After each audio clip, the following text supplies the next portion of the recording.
Welcome, everybody, to The Rope Break. I am your host, Jeff Wolf. I'm alongside Eric Vanek, and this is the very first restart of The Rope Break. We did a lot of things that we weren't liking in the past, and we took a couple weeks off, but we're back with a new kind of format, and it's going to be a lot more fun, a lot more interactive, and it's not going to be the boring reviews, basically, of what we were doing, because that was stupid and boring. We're still going to talk about stuff like that of shows that are going on and everything, but it's not going to be just like a cut and dry kind of review show. Yeah, but I think we first want to start off, saying our condolences to the Ultimate Warrior and his family. He passed away yesterday at his hotel, walking back to the car with his wife, apparently. Sounds like it was a massive heart attack. I'm not saying that's for sure, but that's what it sounds like. So we just want to kind of send out our condolences to his family, his two little girls and his wife, and the rest of his family and friends. Very sad, since he was just got inducted in the Hall of Fame, was at WrestleMania, was at Monday Night Raw, and gave his promo. So definitely very sad. And I actually recorded a quick podcast last night as soon as I heard about it. I would have done it with Eric if Eric was online, but he was already tucked away in bed, and I didn't want to bother him. So if you get a chance, just listen to it. I think it's like 12 minutes, so it's not a very long one. It's just kind of me remembering the Warrior for at least the good parts of the Warrior. I also would like to say on that podcast, we did not know anything about how it had happened. So we are able to now tell you that it wasn't foul play, it wasn't a suicide or anything like that, which I know a lot of people on the internet, including myself, thought that it very well could have been. So it's not good, but it's better knowing that it was maybe just something that just randomly happened, unfortunately, and he has passed. But we're going to talk about that. We're going to talk about a lot of other things on this week's show as well. So since we're already talking about the Warrior, let's get more into the Warrior. I know, Eric, you didn't watch Warrior as much as I did growing up. Yeah, he was big in the late 80s, early 90s, and I was like 5 years old. So the only memory that I actually have of watching Warrior was on WCW, and that's the kind of memory you want to just throw out of your head forever, because that was bad. Yeah, and that's the kind of memory where people actually talk about him being bad. Yeah, is that kind of crap. Yeah, and I recently just watched the very first Warrior DVD that the WWE put out, which is basically an hour and a half of complete bashing the guy. There was not, pretty much a couple nice things, and the rest of everybody else just bashed him. And I recently just bought the new DVD as well. I haven't gotten a chance to watch it yet. Me and Jeff will probably watch that together and do a DVD review on it at some point. Which I'm excited about, because I'm excited to look at the older, early 90s or even late 80s Warrior matches that I haven't watched in a long time. Yeah, and it'd be pretty much... I've seen the main ones. I've seen him and Hogan at WrestleMania. I'm pretty sure I've seen him and Macho Man. I've seen him and Sergeant Slaughter at Royal Rumble. So you've seen the classics. I've seen most of the big ones. And there's some... Excuse me. I don't think I've ever watched any of his stuff with Rick Rude. And I heard that stuff was good. So I'm interested to go back and watch that. And I just want to say real quickly, because this is a topic for another day, but Rick Rude was probably one of the most underrated performers in that era. He was like the ladies' man back then, from what I was seeing. No, he really was, and it's like now with the network, we're able to go back and we're able to look at those kind of matches. It's just funny because it's like I do this thing where every single night, basically while I go to bed, I watch some kind of wrestling. And I've done that ever since I was in high school. And when I look at all these cards, some of the best matches always have to do with Rick Rude, or it's like the pairing was just always so good with those two that actually makes you want to watch that match. So that's a discussion for another day. But yeah, I just had to say it because Rick Rude really was amazing. Yeah. The other thing I want to talk about with Warrior, other than the DVD stuff, and we'll watch that and talk about it more, but I wanted to talk about the Hall of Fame ceremony, his Hall of Fame speech, and Monday Night Raw. Yeah, and then Raw's going to be the next thing we talk about. What did you actually think of Warrior's Hall of Fame speech? I thought it was good. I thought it was genuine. He did come off kind of egotistical at times, but I mean, I think that's just him. That's who he is. I mean, there's no changing it. He's always been that way. But it sounds like he made up with a lot of the wrestlers from the past that he's kind of pissed off. I know Hogan said nice things about him. Bret Hart has come out and said some nice things about him. Ted DiBiase, just to name a few guys. I mean, I think people liked the person. They just hated the egotistical side of him that thought he was the greatest thing ever when he probably really wasn't. But his speech was good. I mean, a lot of people, I know you said it was a little too long. It was a little long. I mean, it's kind of expected but I think it was the featured Hall of Fame inductee. And I think he deserved it. Yeah. He didn't really apologize to anybody, which I kind of didn't like. I would have liked to had him apologize. If he would have did it individually, that would have been great. But just an overall apology for things that have happened in the past, because it did affect the fans too. This is really all about the fans.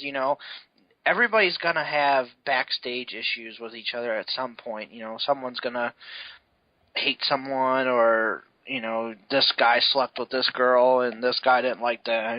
Who knows?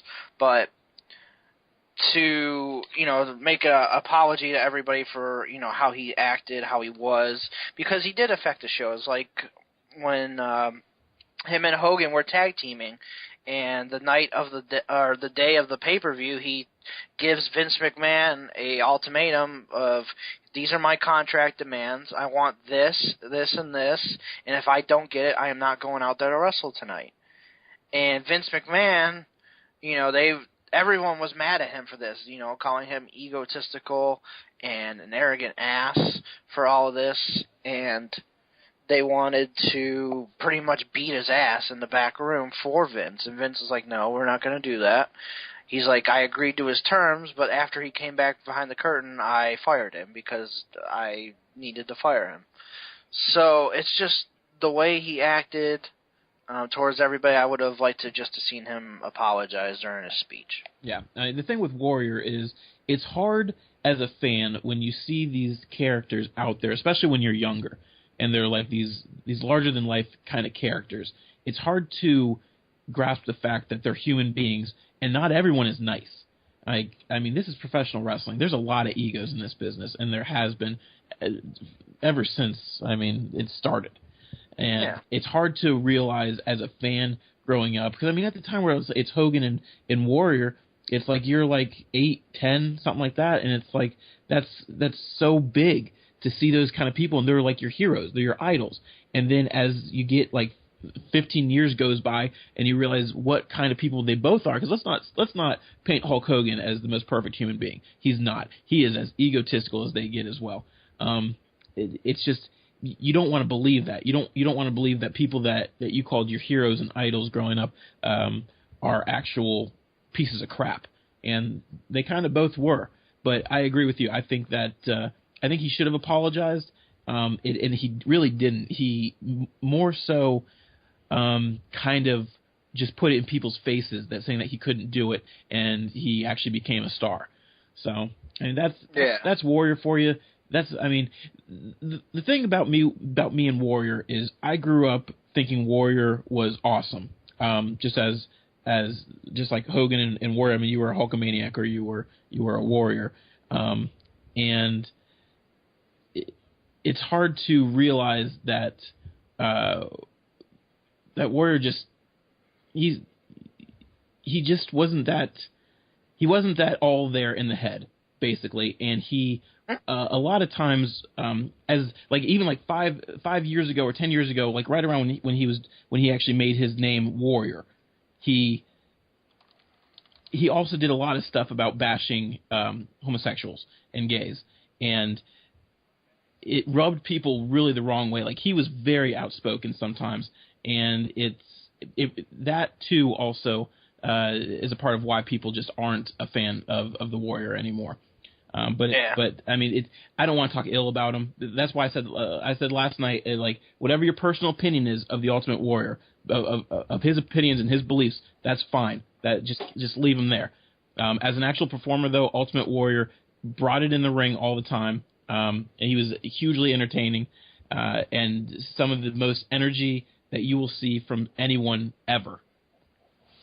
Yeah, I agree. And the one thing I wanted to point out, too, is back in the day, in the 80s and 90s, there was no internet. There was no internet dirt sheets and all this stuff that us fans get nowadays. I think if Ultimate Warrior was going right now today, and the rumors and all that were starting on the internet, and everybody read them about how this guy acted, he would not have been as popular as he was back then. He was just so loved and everything back then because of his gimmick and how he was put over and stuff. Oh, yeah. But people really didn't know the real him, obviously. Otherwise, I think if people knew the real him, I don't think he would be as popular as he is today. There's no way. No, I mean, and also with Warrior, he had like one of those kinds of gimmicks that kids loved. I mean, yeah. And so it was honestly an awesome time to be a Warrior fan or a Hulk Hogan fan, especially during that WrestleMania 6 Ultimate Challenge match. And let's also not think that Ultimate Warrior had a huge span of time where he was very popular. He really didn't. I mean, when you talk about good Ultimate Warrior, you're talking about like 1988, 89 to like 93. Yeah. So it's like there wasn't a whole lot of time where being a Warrior fan was super cool, but in that short span of time, he was larger than life. He really was. Was there anything else you want to talk about Warrior, or do you want to just get right into the Raw? Well, we can talk about Raw, but we can go start with the Warrior's promo on Raw. I think that would be a good place to start. Yeah, that would be a good transition. I loved this promo. I mean, it wasn't like nothing special, but it was just really cool. I wish he would have did the running down to the ring, but we might have had a bad incident with him running down the ring. I won't say what I'm thinking, but his heart wasn't there. Yeah, like, I thought the promo and all that, and him putting on the mask and the coat and shaking the ropes and all that, I mean, that was freaking cool. And going into the Warrior character was awesome. Yeah, and going into the Warrior character and, cutting a little quick promo for the fans, I think that was just really cool. I really enjoyed that. And it's really kind of creepy when you go back and you watch it and you listen to the words he says, and then 24 hours later he's gone. Like, it's so weird because, like, I mean, he was talking about someone having their last breaths. And then their legacy going on once they have passed, and then that actually happens to him. It's crazy how that happened. It's like weird that he might have knew or something. Exactly, and that's why when I was doing the podcast last night, I was saying I hope it wasn't a suicide. I hope this whole thing wasn't a planned thing from Warrior, where he gets to be on good terms with everyone and he gets to have his going away speech, and then he did something to himself. I'm glad to know that that's not the case. It's just really weird thinking that he had that promo last night, and now here we are on a Wednesday night talking about the fact that he passed last night. Yeah, it's just crazy. The other thing too is there's been a couple reports of how he really didn't look good at all this weekend. Like, people said he was like always sweating. He just kind of frail. He wasn't like himself. So it's kind of like the signs were out there, but nobody could put that together, and then until it was too late. Yeah. Hopefully in the next coming weeks we will be able to get some more information exactly of what happened. All we know right now is that he collapsed while he was with his wife walking to the car at the hotel. It was around like 5:30 in the afternoon where this happened, and then by I did the podcast at 12:36, so like by just a little bit after midnight, it was pronounced that it was confirmed on WWE.com that he had passed. But let's talk about some of the more positive parts of Raw. What did you like coming out of this Raw? Because this is supposed to be the biggest Raw. I mean, it's the Raw right after WrestleMania. You kind of just it's kind of your season starts opening day basically on this Raw. And I can't believe I'm going to start this way, but my favorite part was Paige making her debut, coming out and beating AJ for the Divas title. Which I love that she did this, but my whole thing about this is why would they have her win on that maneuver? Yeah, I didn't get that, but I think they were just pressed for time, really, because I think that's all it was. I think so, and in a part like I'm thinking of it as a booker right now, and I'm thinking you just made AJ look so freaking weak, it's not even funny. But at the same time, I think that this might have to do with the engagement. This might have to still do with Phil, and they might still be punishing her. Yeah, I mean, and you can't punish somebody for getting engaged to somebody just because they left the company. I don't think that's really what it is. I think maybe, I know she has to move to Chicago or whatever. I think she's from New Jersey or something like that. So she probably just needed a week or two off, and they're like, okay, well, this is going to be a good way to, have you drop the title. We're going to debut probably, one of our better young divas and have her win the title. And if you haven't seen Paige wrestle or some of her promos, get ready because she really is awesome. She is going to hopefully change the Divas division for good. She really is the anti-diva. She's not – I think she's beautiful, but in retrospect of what a real WWE diva is supposed to be nowadays, they're pretty much tan. They're Barbie. Fake boobs, all that kind of stuff. And Paige is not. She is a wrestler. And amazing I think female wrestler. Yeah, one of the better female wrestlers I've ever seen. I mean, she's not Gail Kim or anything, but she's more of she's not a high flyer. She's a grounder, submissions, and all that kind of stuff. She labels herself. Compare her to. You really can't. I mean, look-wise, Daphne, but Daphne was nowhere even close to wrestling-wise with her. Yeah. Wrestling-wise, I mean, I don't really know, but she's going to be great for WWE. She is going to be super popular very quickly. She definitely is one of the top divas now by far. Yeah. I mean, so it was cool. It was awesome. She seemed a little bit nervous out there, but I mean, it was her first time on Raw in front of everyone, knowing she's about to take the Divas Championship. So, it's definitely a step in the right direction. I mean, they're going to need to add more things around her, which are in NXT, as well as Emma, Summer Rae, Natty. There is talent in this division. It's just let's get it in motion and let's get it going. And quickly before we move on, though, I wanted to mention also, I also liked the cool Adam Rose and Bo Dallas promo videos that they cut, that they're coming soon to WWE. Yeah, there's a lot of NXT on that show, now that I think about it. Well, the strange part is Adam Rose debuted like a month ago, like his whole character, and now he's going to be up on the WWE roster. I mean, it was such a hit, his first time on NXT. It's like crazy, like to think you think it's going to go over though on Raw? Yeah, I really do.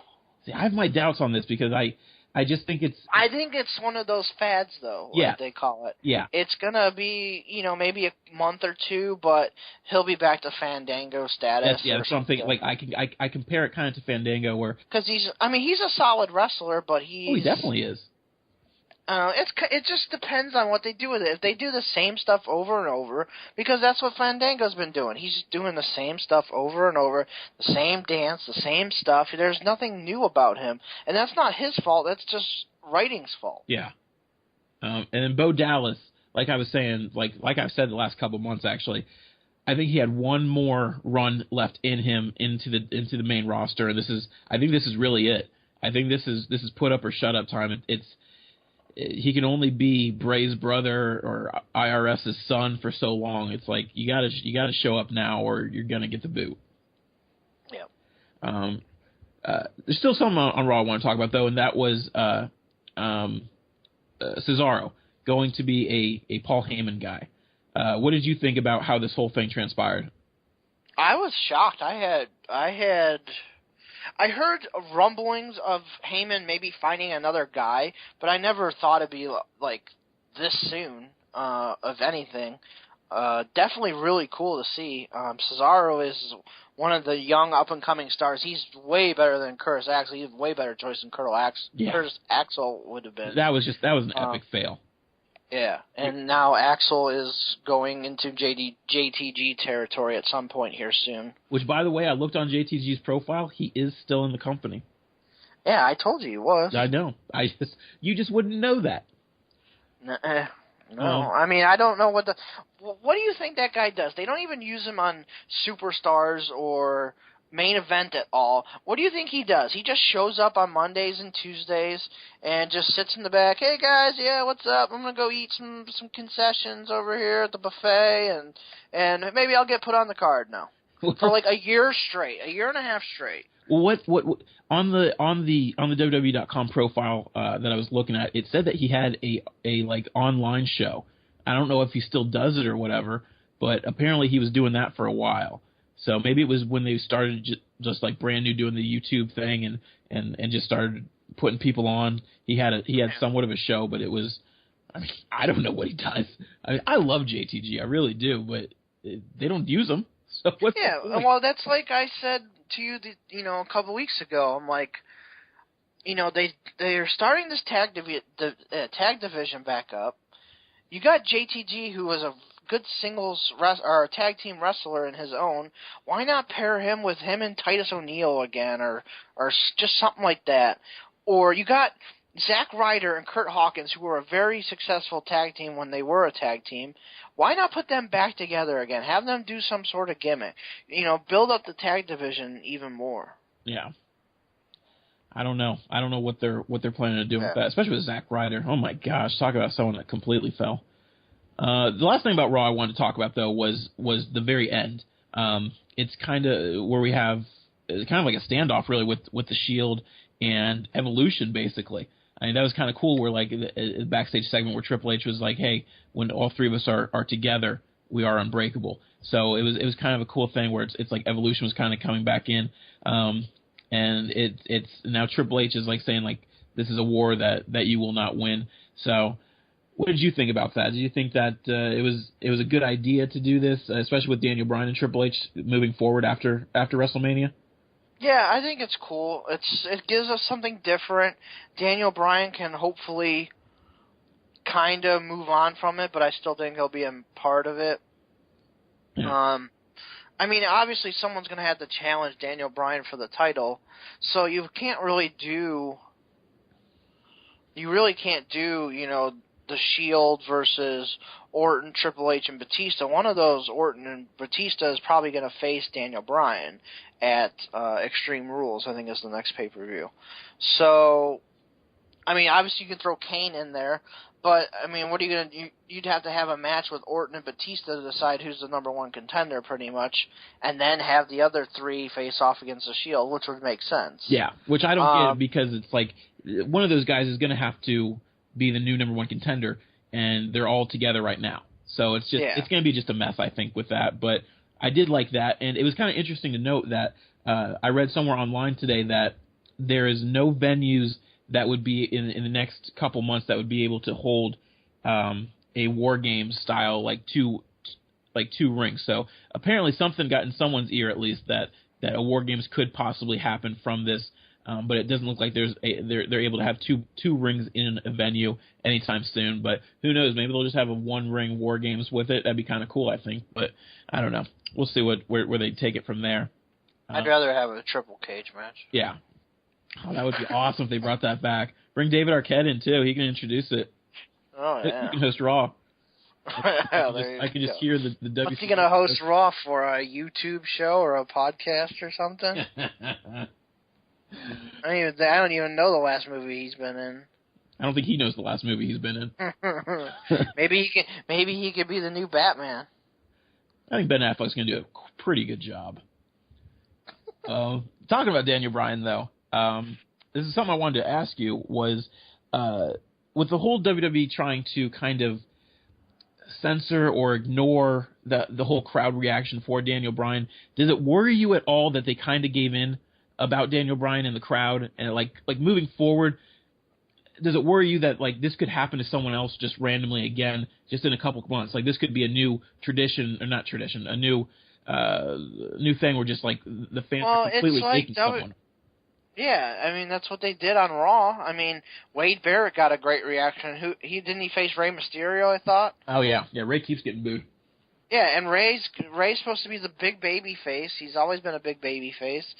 And he's getting booed out of the building, and Wade Barrett's getting cheered. And Wade Barrett's supposed to be the nasty, trash-talking heel. Yeah. So it's like things are just changed. They're different than they've ever been in wrestling history. Other than the only other thing I can compare it to is when fans would be, fans of the NWO. Now it's like everybody cheers for the heel. I mean, Dolph Ziggler got his best cheers as a heel.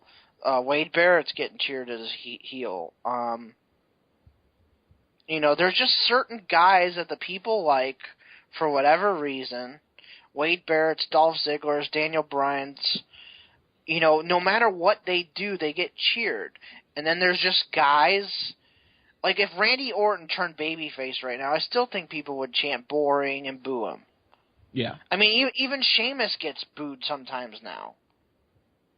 Like it's just like Vince McMahon said, there's no baby face and heels anymore, and it's pretty much because the fans make it that way. It's not traditional anymore, and I don't really know how this is going to really work. Yeah, I mean, for Daniel Bryan's case, I thought it worked. I thought it worked extremely well, just because fans realized how hard of a worker he is, and they really just wanted to see him succeed. And it was I think it was more of a way of them saying, hey, listen to us. Like, we're the ones that come to the shows. We're the ones that buy the tickets. We buy the pay-per-views. We buy the network. We buy the wrestling cards. Me and you both. But I think for Daniel Bryan, it was more of just the fans standing up finally and saying, take note of what we want, because we're the ones that are buying this, so do what we want for this case at least. But that's the thing, though, is you can't do everything the crowd wants. No, you can't. Otherwise you'll have Hornswoggle as the world champion here soon. You can't really... Please have more faith in the WWE universe than that. Well, you know what I mean. Like, a guy that doesn't deserve the title would get it. And you can't. The WWE will never survive on just going off what the fans want. I agree. And because then it makes Randy. What are you gonna do? Put Randy Orton on main event every night with JTG because the fans don't like him? Yeah. I mean, it's just not gonna work. Yeah, I mean, you pay Randy Orton, you pay Batista way too much money to go, to do nothing. Yeah, at some point there has to be a limit, and it'll be interesting to see. If this happens again, and if it happens like just in a couple months, this could just be an extreme case with Daniel Bryan. I mean, we've seen fans get behind people like Christian, like Zack Ryder, and now they're getting behind Wade Barrett, like you said, which is that kind of interests me. I mean, maybe it's because online there's a whole lot of like, I've got some bad news for you kind of graphics that get made about everything that happens. So maybe it's a part of that. Who knows? Well, I think it's Wade Barrett has a bunch of talent. He's just never been given the opportunity. And that's also that's on the WWE because their writers are terrible. Yeah. For the most part. They do some good things, and I give them credit when they do some good things. Yeah. But they also do some really idiotic things. Yeah. We did talk about WrestleMania. We talked about everything that happened on the review show, and we kind of talked a little bit about what is going to happen now with the rumored addition of Sting. Where do you realistically see Sting fitting in now with the WWE? Oh, man. I have no idea, because if Undertaker is done, that's the match Sting wanted. I think that's the only match Sting wanted, and I think the fans wanted. If Undertaker is truly done, which isn't confirmed or anything, no, then I really don't know where Sting is going. Like, I think, he could debut later on, maybe like a SummerSlam later on this year, or, something like that, maybe even be in the Royal Rumble next year. But I don't see him being debuted until at least SummerSlam at the earliest. Do you think that Sting was even has any idea about this at all? I mean, it kind of looks like Sting is on board. Well, we don't have. There's never been a thing saying, okay, Sting is officially signed. Yeah, it's just all assumed. It's all hearsay. Yeah. So no one really knows, when, if he's even signed. So everybody just expected, it's WrestleMania. It's a big name, the biggest name, that hasn't been in WWE. He's got to be there at WrestleMania. They'd have to debut him there, and if not, the next night. Well, nothing happened at all, and with Undertaker's health and all that, again, no one really knows what would happen. So I don't see Sting being brought in until SummerSlam at the earliest, really. Do you think at this point now he would even take one more match just to have a match in WWE at WrestleMania, or do you think at this point, if he does in fact sign, it's simply a Legends deal? It would have to be against the right person. But who would that be? Like Triple H? That's what I'm thinking. Like him, Triple H, or Undertaker, maybe John Cena. Or what about The Rock? Maybe The Rock. That's a possibility. Both of them were at the height in '98. That wouldn't be. That could be another selling point. I mean, Undertaker obviously it's been the dream match since like '96. Well, Sting has stated, I don't want to face anyone else other than Undertaker. Yeah. So I think,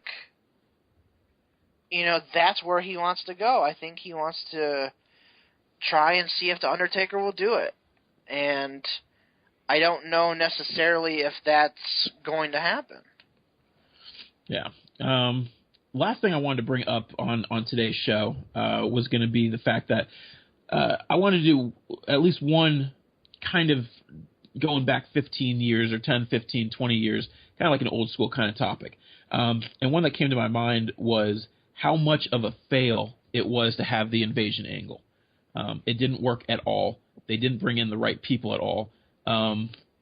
What do you think they could have done to have made that whole thing better? Like, who realistically do you think they could have brought in, or how do you think they could have done it better for it to actually succeed? Well, they obviously needed bigger names. I mean, I think the biggest name that they brought in, I would say, was Booker T. I think that's probably was the biggest WCW guy that came over, right? Yeah. At that time. DDP, Booker T. I would say Booker T was probably he was the WCW World Champ at the time. He was the champion at the time.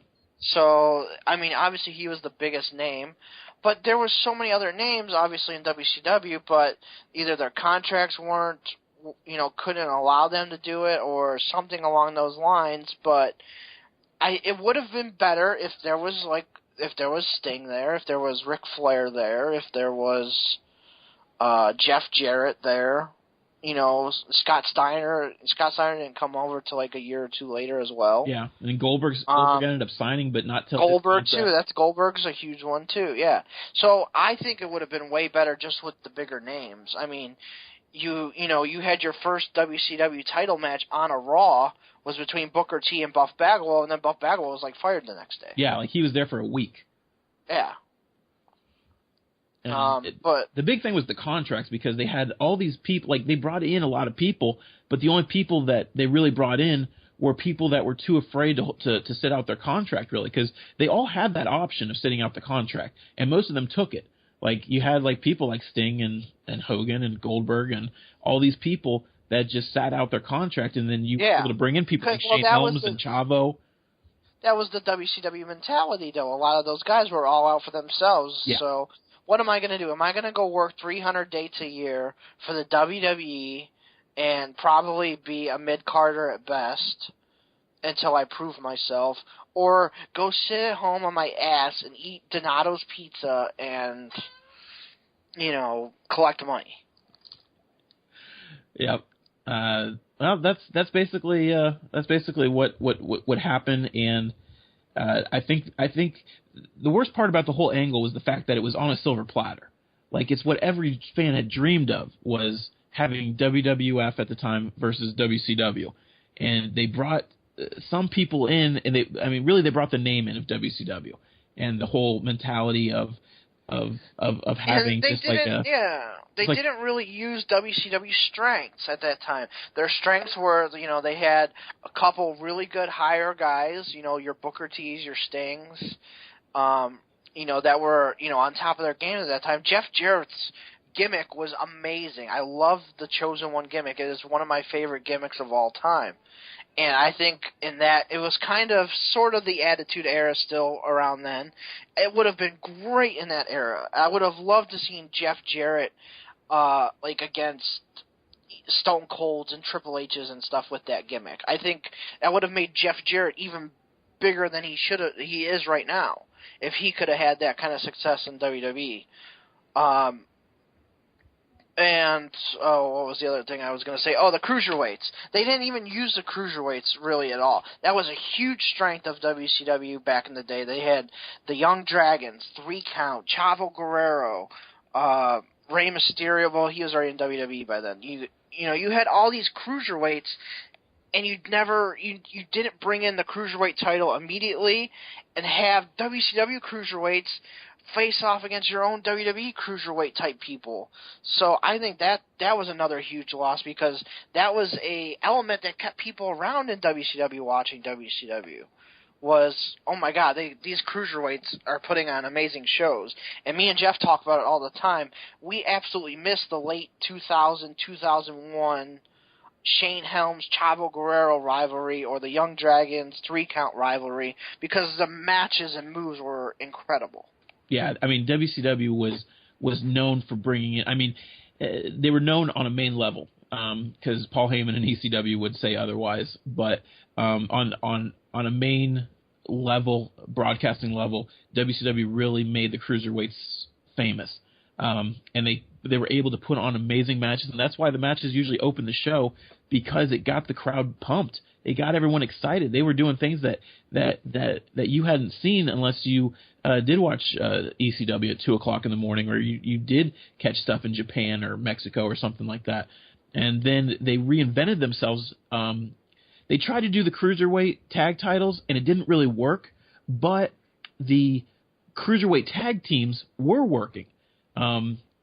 It's just they did stuff with like Romeo and Kidman away from the flock, and it just didn't work. And prime time, Elix Skipper. Prime time, baby. My biggest thing with WWE and the cruiserweights is I think they realized that WCW owned them in the cruiserweights, and if they actually brought the cruiserweights in with the WWE cruiserweights, it was going to outshine them completely. And I think that comes down to the key problem with the whole invasion is Vince won. He won. You can't say he didn't win. He obviously won. He bought them out and he won. And I don't think he was able to take a step back from his ego and just kind of give everyone, all the fans, the WWF versus WCW, just angle that like we really just wanted to see. We didn't care necessarily that one company won over the other, but they did it in a way where they didn't have the right people in, and because of that, you made WCW look extremely weak.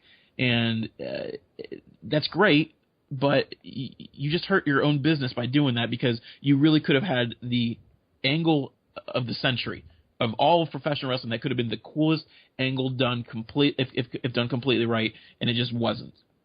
And you can't get that back, unfortunately. Yeah, and they, like I said, they didn't. I'm just thinking of some other stars in my head. Like Lance Storm was huge at the end of WCW. Yeah, even Hugh Morris, he was coming off really strong. Yeah, Yeah, because it was Team Canada versus what were they called? MIA. Yeah, MIA. I mean, that was great stuff there. I mean, those guys were putting on great feuds, going back and forth. Man, Shane Douglas at that time even.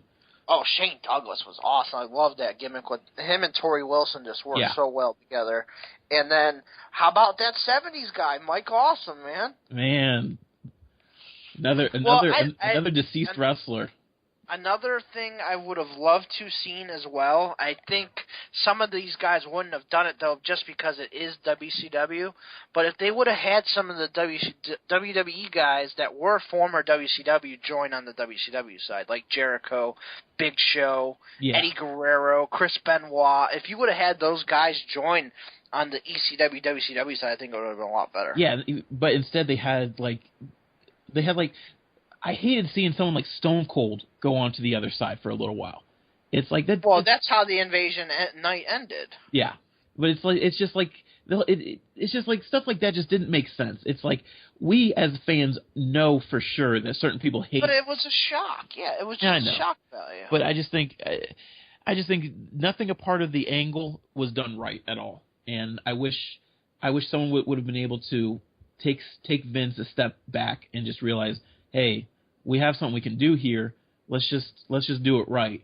I mean, and it wasn't done right. I mean, even DDP, he came in as a stalker with Undertaker at the time, his wife Sarah. It just was a horrible failure, and it's really unfortunate because, and being a WCW fan, I hate the fact that WCW got sold in the first place. But if it is going to get sold, and you are going to be able to do amazing things with that talent and that the names and the titles and everything, like, you really could have just done something really special. And there was a lot of guys just misused. I mean, DDP was, DDP is one of my favorites of all time, and he was just so misused. Yeah. Don't even get me started on him coming out in the Hall of Fame with the WWE DDP music. That's terrible. Absolutely terrible. That's terrible. Oh my God, that was the worst theme music I've ever heard in my life. They didn't give him his self high five music. Yeah, but they can't, just like they can't on the network, because they're gonna have to pay a crap ton of money to Nirvana. Yeah, but all they did was use the beat. Wasn't. No, I know, but it wasn't the same thing. I know, but I think if it's that similar, which it like acoustically it is extremely similar, then I think there's some kind of legal reasons why you can't do it. But that is going to tie up our first new show, this new format. Hopefully you guys enjoy this format better. I know I did. I enjoy talking about just random things that are going on in professional wrestling and the history of it. We're able just to be more real with you guys, just talk normal instead of just doing a review show of, gosh, we don't have to review Impact, NXT, Raw, SmackDown. I mean, yeah, we'll probably never talk about Impact ever again. Yeah, I mean, unless something big, like, honestly, the next time we're going to talk about Impact is probably when Impact gets sold. I mean, unless they do something really big, we're really not going to talk about it because we know no one cares. We don't care. We know you don't care. But yeah, that's going to tie it up for this week. Hit us up on Twitter at the Rope Break. The Twitter machine. The Twitter machine. Hit us up on YouTube where this podcast gets posted. We're going to try to get on an actual podcast station as well, but we wanted to see how things go with this. So we look forward to talking more with you guys about professional wrestling next week. All right, see you later.